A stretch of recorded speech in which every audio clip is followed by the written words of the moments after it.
Hey, everybody. Just driving, dropped off the little man. So I'm just driving.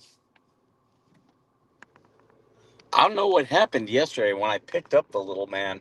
The road that I'm on, there was a school bus stopped, and there was like 4 or 5 cop cars, and all the kids were still on the bus. I didn't know what happened, but yeah, maybe we'll find out.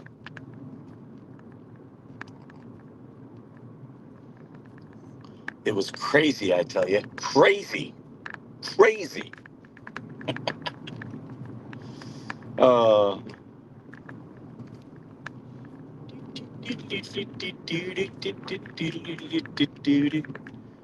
I don't care about that. I hate.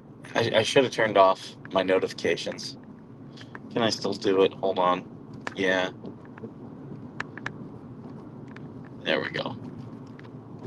There we go. Hope that didn't interrupt you guys.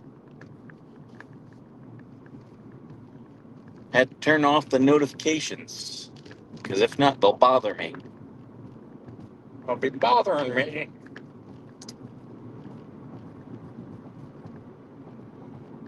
Hello, Americans. This is Paul Harvey.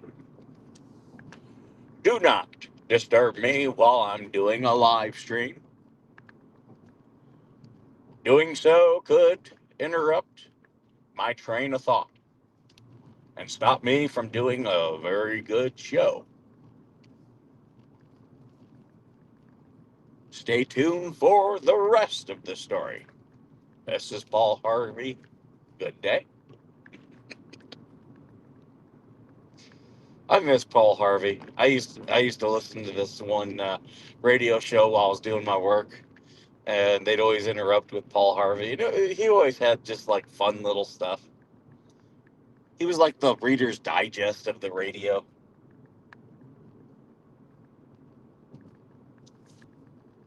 Then on the weekends, you had American Top 40 with Casey Kasem.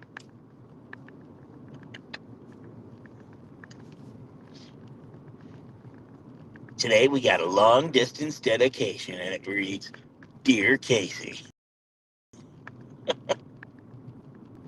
Every weekend. I remember my dad washing his car listening to American Top 40.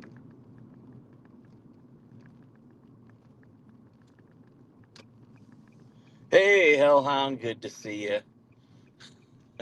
Causing chaos today. I've been coming up with t shirts, and I've already texted Georgie. I sent my t shirt ideas to her. I don't think she likes them because they're bad. They're funny, but they're inappropriate. I I want to do the design before I tell you guys what they are, because I'll Hellhound, I'll send it to you one on one and get your thoughts on it. But I don't want to put it up publicly because I think someone will steal these ideas. Oh, you're the one gaslighting. Yeah, they're not lying about all the shit they said. Mm-hmm. Mm-hmm. What are you gaslighting about?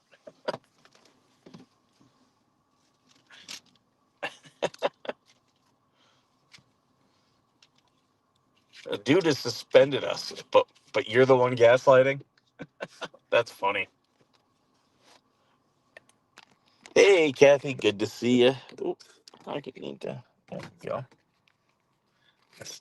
There we go. Get that in there. There we go. Pulled in here at the park. Got a worker behind me. It's warm. I'm wondering if the turkey vultures are gonna, because they migrate through here.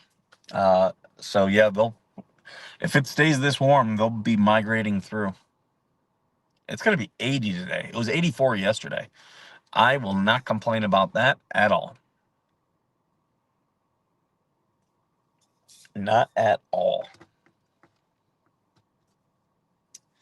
Um, yeah, it's funny because I had some people who I'm pretty sure said some shit about me. Um, jump into my video yesterday and suddenly want to be all nice.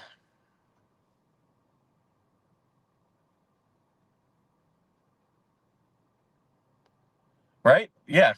Calling Pam Juanita. I thought that was doxing. Thought that was doxing. Yeah. Uh, no, it's just who does it. And here's the thing: doxing is not illegal. It's not. Um, Saying someone's name, their real name. Um, I would never post somebody's address purposefully. So I've posted things with people's address in it, not realizing that's what I did. But I would never do it purposefully, and definitely not with any intent for anyone to do any harm. And that is the thing, all these people, and I've done, I've talked about before people who say you can't say fire in a crowded movie theater. You can. Um, what matters is are you making a direct threat? Are you trying to do someone harm? So like if I posted someone's address accidentally, I'm not trying to do someone's harm. But when someone posts your address to intimidate you, now that's where it does start to cross into that line. Um, and you need to take in the whole account of everything else they're doing too. Uh, so if they're making threats to you and then they post your address, now you have a crime. That is harassment. But yeah, a lot of these people, because some people will be like, well, doxing's not a crime, so I can do whatever. The overall context does matter. And doxing can be a part of a crime. In it of itself, it is not. And I would never encourage anyone to uh, contact or do anything to a private person. Now, I will sometimes tell you to call government agencies or customer service numbers. Absolutely, I'll tell you to do that. That is not a problem, especially when they invite it. Like, remember, months ago, there was that sheriff who said, if you see something, report it to us. And they wouldn't take my report. I was like, well, you guys invited this. You invited this. That's the difference. When you're actively soliciting calls, then I can tell people, hey, they want people to call. And there I'm not breaking any rules. Same thing with a customer service number. You look on any product on the side, it'll say, questions, comments, ask us. They are soliciting people to contact. So there you go.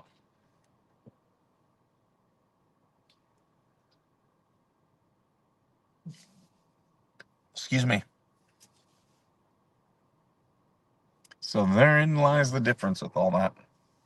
Um, One thing I didn't get to the other day that I forgot I had was, and this was, we've been talking about Balin Dupree. That's the girl on TLC that has Tourette's. So there was that guy who they did a movie about him. He has Tourette's, and they had him at the BAFTAs, and he yelled out the N word. And all these people are weighing in, and Grace Randolph, who's a complete and total idiot, she's a moron. All she does is film reviews, but she was trying to tell people that he first she was saying he could control it, and he uh, yeah, he could control his ticks, and he could control what he was saying, which is absolutely untrue. um, and then she also said that they should have segregated them, like all this bullshit. And she's getting dragged through the mud. And but uh, Balin actually put out a statement. So I'll try to read that this weekend. I did notice this. Her statement doesn't have any ticks in it. I think you should have put the ticks in it. I love some of her ticks where she's like, little baby weenus. Where she's like, Aiden's mom got ticked down in Dallas, ticked down in Denver. Uh, oh, Gail Tracy told me I need to watch how I was coming towards John. Right? She's an idiot. She's just a moron. Um, Yeah, if you're you so it depends on how you're sharing someone's private information. Like if you post a and I'm guilty of this. I've posted court documents that I didn't realize had someone's address in it, and I didn't redact it. That it goes to intent. I wasn't trying to put that person's information out there. But if you put someone's information out there purposefully, yeah, that's a problem. Because there you're probably trying to harass them. So the overall context then matters. And there it's not, doxing is not the crime, the harassment is the crime, and the encouragement of harassment.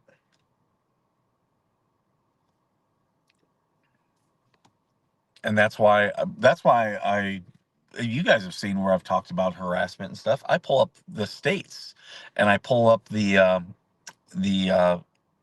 actual legal definition of it. That's what she does, Hellhound. That's what she does.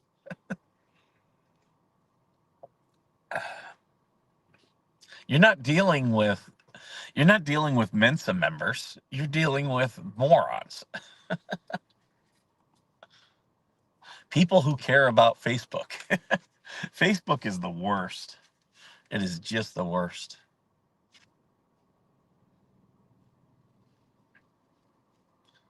I think this guy in the gator has a problem with me sitting here. That's he drove by me and went over there, and I don't think he did anything, and then he drove back, and I'm like, yeah, I'm sitting in a park, perfectly legal. If you have a problem with that, go check out Travis Hines' channel. That dude gets harassed in parks all the time.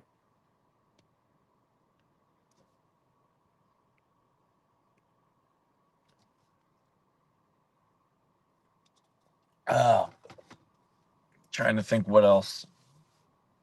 Yeah, so I've got that statement by Balin. I'll go over that. Um, it's not really like something we have. It's kind of topical, but it's not really something we have to go over. Um, it is a beautiful morning. It is.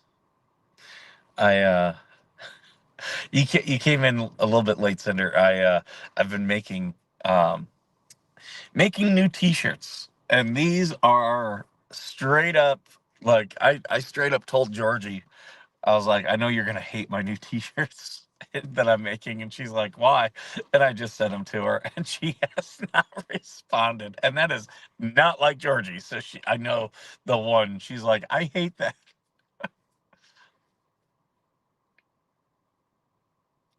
Oh, no, you sent me that one, or maybe I saw it. Yeah, I did see that. I'm just gonna keep reporting all their shit. Like those idiots in there, they post a ton of harassment. Like, and the thing is, it's not the legal definition of harassment. It's Facebook's definition of bullying and harassment, and that's what they. None of them have ever taken the time to open up the terms of service and actually read it. And then they'll complain about free speech. You don't have free speech on Facebook. It does not exist. Not existing.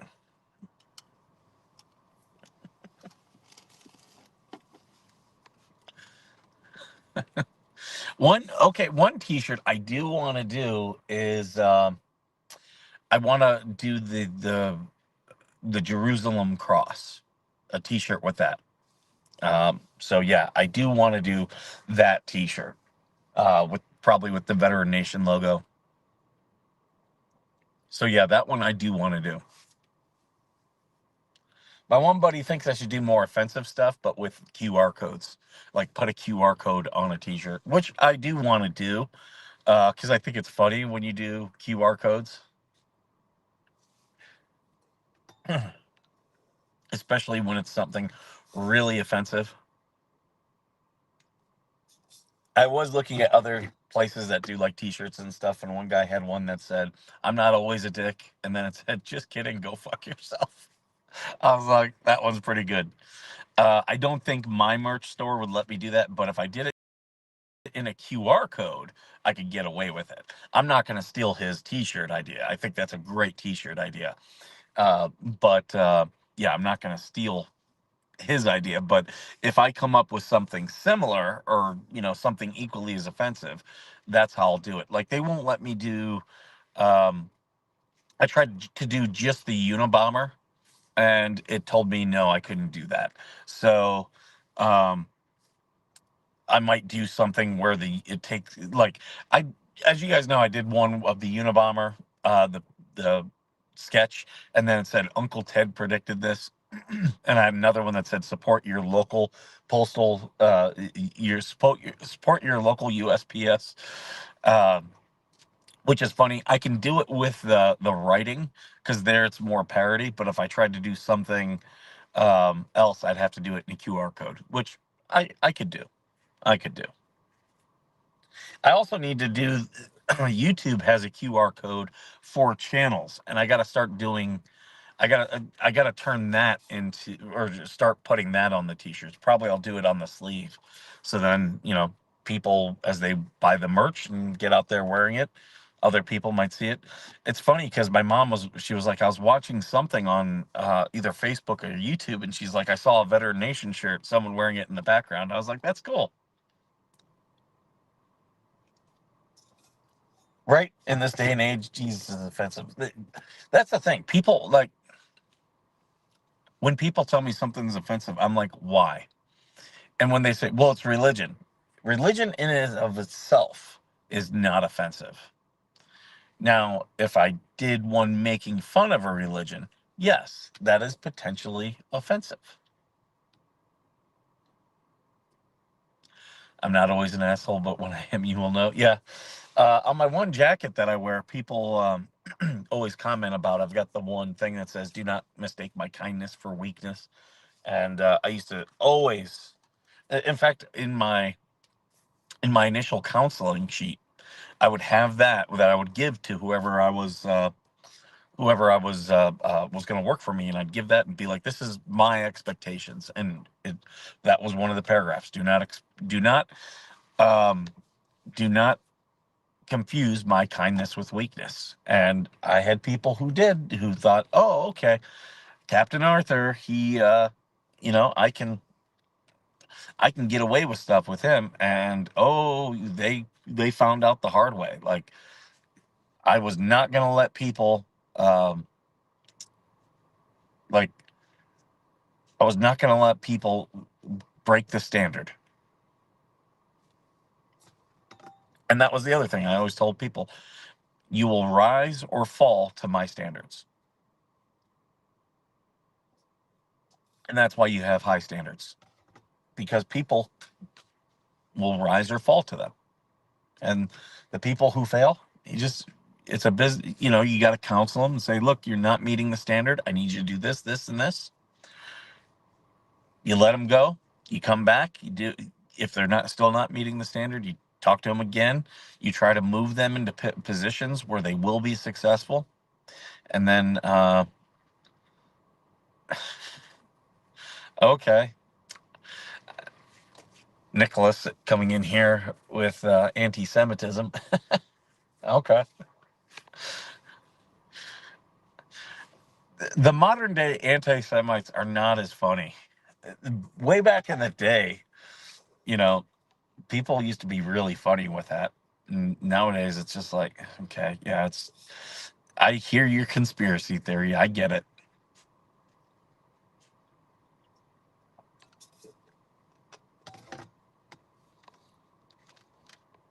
But yeah, so yeah, and after you counsel someone two or three times and they're still not meeting the standards, and then you bring them in, they know they're fired. And at that point, they're not even upset about it. They're like, I'm fired, aren't I? And I'm like, yeah, I gotta fire you. And they're like, okay, yeah, I wasn't doing what you needed me to. And we've talked about it.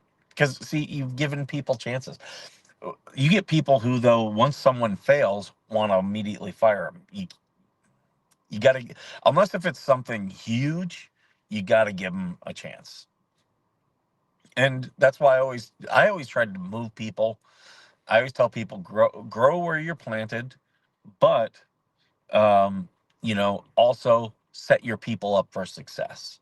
So try to move people into places where you have a good feeling they're going to be successful. But I've seen, and I experienced a lot of military leaders who wanted to put people in positions where they thought they would fail.